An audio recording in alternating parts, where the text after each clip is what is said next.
Plusieurs personnes ont déversé des tonnes de coagulants dans le réservoir d'eau potable de la ville, car un missile nucléaire fonçait vers eux à grande vitesse. Ils espéraient que cela transformerait rapidement l'eau en solide pour empêcher le missile d'exploser. Sinon, toute la ville serait détruite. Cependant, au bout de 10 minutes, l'eau ne s'était toujours pas solidifiée et le missile se rapprochait de plus en plus. Jimmy se prépara à utiliser une pelle pour remuer l'eau afin qu'elle se solidifie plus rapidement.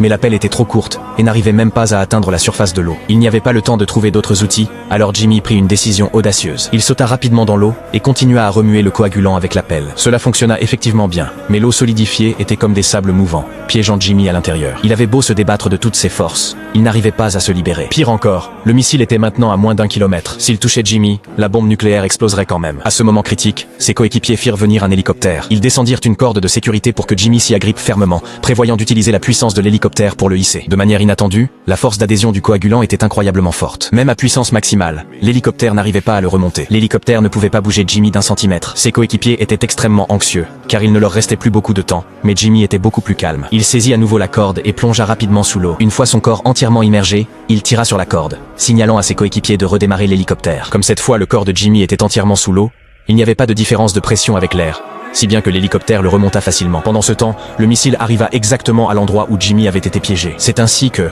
grâce à de simples connaissances en physique et en chimie, ils sauvèrent la vie de 3 millions d'habitants de la ville. Mais avant qu'ils ne puissent célébrer longtemps, l'agence de renseignement reçut de mauvaises nouvelles. Les terroristes qui venaient d'échouer n'abandonnaient toujours pas, et prévoyaient maintenant de larguer des armes biologiques sur la ville. Alors, comment Jimmy et son équipe allaient-ils faire face à cette situation ?